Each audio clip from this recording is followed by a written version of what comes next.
está apoyado sobre un dato real y nadie va a acusar al guionista o a Hitchcock de decir, bueno, y ahora se sacan la idea de que salió con una mujer y de alguna forma demuestra una cosa, y es que por muy insomne que sea, por muy curioso que sea, el ser humano también descansa en la observación y en la invasión de la intimidad. No, hay otro momento, ¿no?, que es cuando el plano ese famoso general después de la muerte del perro, que él dice enseguida como una reflexión evidente que se han asomado todos los personajes menos la casa del viajante. Que Hitchcock no lo enfatiza, ¿eh? Pero es que es curioso porque evidentemente, por supuesto que ha podido entrar, pero le hemos dejado fuera de la casa.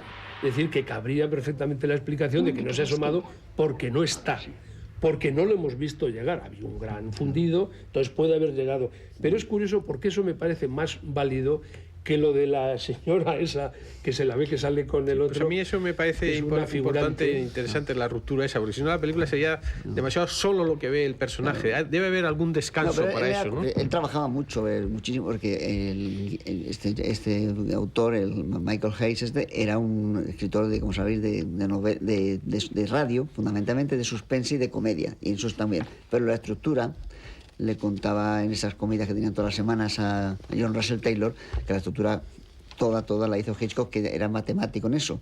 Y yo, la única vez que yo hablé con él, le dije, estos problemas siempre que hay unas películas de este tipo, y me dijo, mire, siempre hay, en todas mis películas, al menos hay un punto que no podría justificar, porque es que hay un momento que no consigo, pero los demás trabajo todo el tiempo porque aquello sea plausible, porque todo vaya bien. Lo que pasa es que en un momento de la película siempre hay algo que ya tengo que dejar y aceptar que el público se lo crea. Con Hayes la verdad es que trabajó en Ventana Indiscreta, Atrapa a un ladrón, claro, pero ¿Quién mató a Harry? Y El hombre que sabía demasiado. Cuatro excelentes ahora que películas dices eso, que tú tuviste para un guionista. La suerte de hablar con él.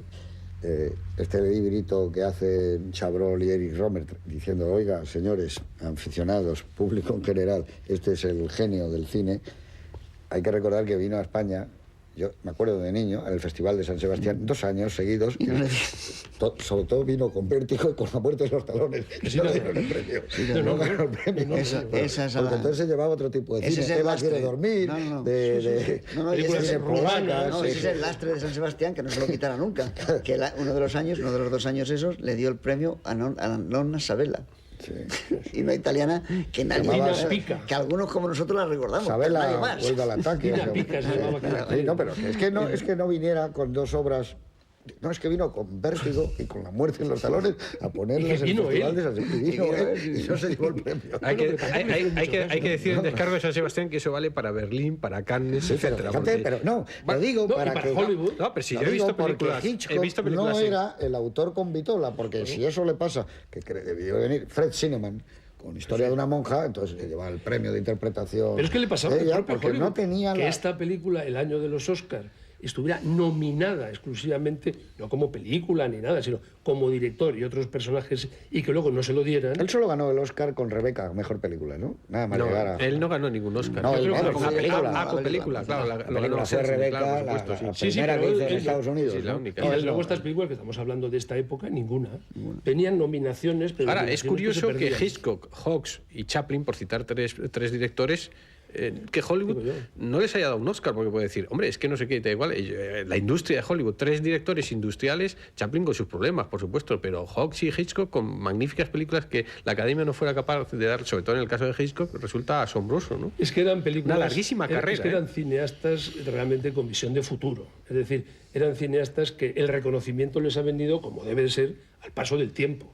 En su momento había otros que interesaban más. No, pero sobre todo que él era el mago del suspense, como se le llamaba, que no es que sea un título para sentirse demasiado orgulloso él, por eso, el mago del suspense, pero sobre todo era un director muy comercial y era un director que nadie pensaba en ello, bueno, pero ni de Hitchcock ni de ninguno, porque era el chiste que se decía, oye, hay unos chicos en Francia que dicen que soy un genio, solo comentaban muchos directores, o sea, que a Raúl Wall dicen que es un fenómeno, y Raúl Wall lo único que ha hecho toda su vida es que los indios entran de derecha a izquierda del cuadro, y entonces, pero hay unos en Francia que dicen que es un fenómeno Mankiewicz, hay unos que dicen que no sé, y dicen, oye, a ver cuándo nos toca a cualquiera de nosotros. Henry King y estos estaban esperando ya, que dentro de nada fueran ellos. En descargo de esto hay que decir que las televisiones sí que han sido generosas y, por ejemplo, en el mes de septiembre de este año, una de las grandes cadenas, la American Movie Classics, ha vuelto a pasar todo Hitchcock. y que eso pasa casi todos los meses en alguna de las grandes cadenas. No es que pasen una o dos, es que pasan 15, 16 películas, con lo cual el público cada vez le adora más. Se sigue manteniendo. Por cierto, nos hemos dicho que sale arreglando el metrónomo en el del compositor, que fue uno de los fracasos que atribuía a Franz Wassmann, que sacó música de otras películas, por ejemplo, de Un lugar en el sol, etcétera, que él quería que la canción que estaba componiendo fuera progresando a lo largo del tiempo y no sonara más. Yo quería decir otra cosa para ver la complejidad, y es que mucho entretenimiento, pero luego él cuenta cosas importantes. Por ejemplo, cuando los tres cotillas, el cotilla y las dos cotillas, están más centrados en el apartamento, está a punto de suicidarse la señorita Corazón Solitario. Y ellos lo ven y saben que se está suicidando, pero es tal su absorción, su curiosidad es de morbo y no de caridad, por hablar en términos cristianos, ¿no?, que van olvidando y solo muy al final reaparece. Pero estamos viendo lo mismo que están viendo. Se ha tomado los somníferos, dice, pues es una dosis bastante elevada. Está escribiendo una carta, saca una Biblia o un Evangelio o algo así, porque se ve ahí concretamente. Bueno, es decir, cómo no les interesa a los seres humanos, solo les interesa el morbo de los seres humanos. Y cómo está imbricado eso en la historia y cómo va progresando, pues lo estamos viendo, demuestra que Hitchcock no solamente es un autor con unas dotes técnicas prodigiosas, que te entretiene de arriba abajo, es una película que dura 2 minutos y pasa en un soplo de arriba abajo, ¿no?, sino que cuenta cantidad de cosas. Bueno, ahí hay todo un microcosmos en el que se están contando historias, como habéis dicho, desde que comienzan hasta que acaban. Unas comienzan bien y acaban mal, y otras viceversa, ¿no? Es curioso que a Hitchcock, según cuenta en el libro de Truffaut, no le gustó nada el trabajo del músico, del compositor. Sí, ya acaba de decir Eduardo. Y además es curioso porque, si os fijáis, la película está llena de silencios. Se ve que hubo un momento que dijo... En la mezcla, la música fuera... Que es una película. Qué gran servicio ha hecho Truffaut con ese primer libro, porque que un cineasta y un cinéfilo, que tenía las dos cosas, Truffaut, cogiera la obra de una persona y la empezara a analizar y descubrir al mismo tiempo que él es un hombre muy culto, Hitchcock, cultísimo. En ese libro habla de todo, Hitchcock, de un conocimiento de la literatura, de la música, de la pintura, y te vas dando cuenta que si no hubiera sido por esa cala o lo de Chabrol, la historia del cine hubiera sido distinta. Es decir, fíjate, de Billy Wilder se han escrito muchos libros, pero Russell Crowe, ¿cómo se llama? Cameron Crowe. El director de Jerry Maguire. El director de Jerry Maguire ha cogido a Billy Wilder y el libro es distinto, porque es la mirada de alguien que ya le interesa otra cosa y las preguntas son distintas. Es que yo creo que además no solo es Truffaut, hay muy pocos directores que sepan analizar su propia obra como Hitchcock. Aunque mienta tanto como Hitchcock, que miente casi tanto como Howard Hawks. Todos. Miente casi tanto como Pero tú también mientes. Todos, sí, pero yo lo he dicho muchas veces, que los directores de cine somos los que más mienten.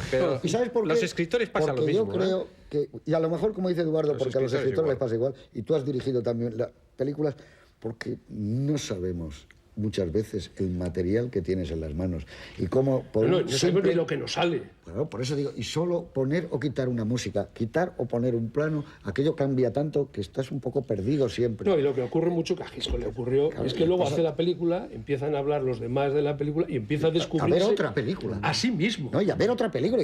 Pero si yo no pensaba que la incidencia del plano iba a ser el bueno. Que y era luego muchas teorías se las apropia y dice, esto lo hice intencionadamente para Me hubiera esto. gustado preguntarle lo que te voy a decir yo a ti. Señor Hitchcock, ¿cuál es el plano de La ventana indiscreta que a usted más le gusta? ¿Qué crees que hubiera dicho Hitchcock? Probablemente el beso, ¿no?